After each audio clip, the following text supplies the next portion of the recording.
mapag-usapan nga minsan itong style ng gobyerno. If they want something outside of hindi madala ng o kulang o hindi madala ng Congress o kulang yung flow ng sentiments, yung tawag nila ng popular will ng tao, ang nangyayari most of the time, ang ginagamit na is not convincing people on the merit. Ito may problema sa ating bayan. O we try to solve it, hindi na by mga representative natin sa Congress. Shortcut na yan. Ginagamit nila pera. Ayuda. Pinaparaan sa ayuda. Remember, tandaan ninyo mga Pilipino, kanang ayuda, inyo yan. May, Diyos ko po,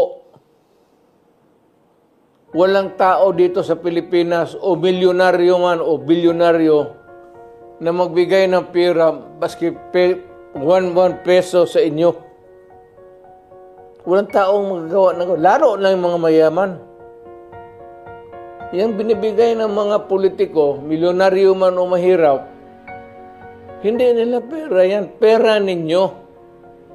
Kaya kung may problema ang bayan, tapos ang issue na sa harap ninyo, you are made to choose in either referendum or plebiscite, maawa naman kayo sa anak ninyo, future generation. Isipin ninyo yung problema. Yung ibigay ninyo ng pera, kunin ninyo, kay pera ninyo yan. Hindi gago itong nag-imprinta yan sila ng pera, ipamigay. No, it's your money. Ninanakaw nila yan, yung iba. Yung iba naman, kagaya ng Kongreso ngayon, parang nauubos talaga ang pera ng Pilipinas. Parang tubig gastos nila. Uncontrolled use of money. Basta halos imprinta na lang, baski wala na value. Ano kasi natin, ang peso is, ang valuation niyan is, gaano kalaki ang negosyo mo. Kung kaya ng negosyo mo sa sari store, yung pera mo na papel, piso, 5 pesos or something. Kung dito ka sa mataas, 10 pesos, 50, 100. Kung dito ka naman sa taas, tag 1,000. Ganun yan. Ganun ang ekonomiya. Kung nandito ang ekonomiya natin, yan lang may ibigay natin. Kasi kung baski na bigyan kayo ng sobra-sobrang pera, yung pera mabibili ninyo, mauubos yan. Kung ganun kakapal, kasi ganun kamahal. Yung binibili mo, ganun tama lang sa bibilihin mo. Kasi nagkataas yung presyo eh. Yung huwag ninyo sabihin na ang pera nakalamang. Hindi, nagtabla yan. Ganun palagi yan.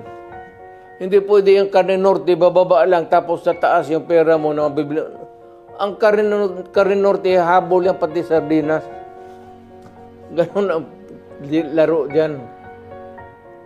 Kaya kunin mo yung pera, gastusin ninyo, huwag kayong mahiya, huwag kayong tawag na mag-guilty. Hindi karapat-dapat, pera ninyo yan. Walang tao dito sa Pilipinas na gago nagbibigay ng pera sa sariling. Pera, ayuda, huwag ninyong, huwag kayong magkaroutang na loob. Pera ninyo yan. Nilalaro lang tayo. Tanggapin ninyo yan, pera ninyo. Sabihin ninyo, dagdagan pa ninyo. Kasi yung pagod namin pagka-Pilipino, kulang ito.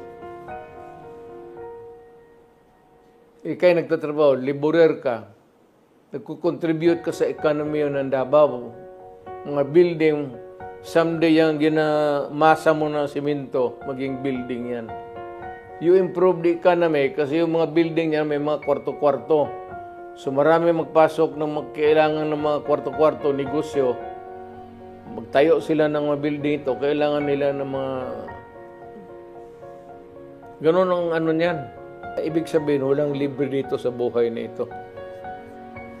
Pinaghirapan mo yan. Inyo yan. Tanggapin ninyo, inyo yan. Huwag kayong magpasalamat. Yan ang mensahe ko para sa Pilipinas.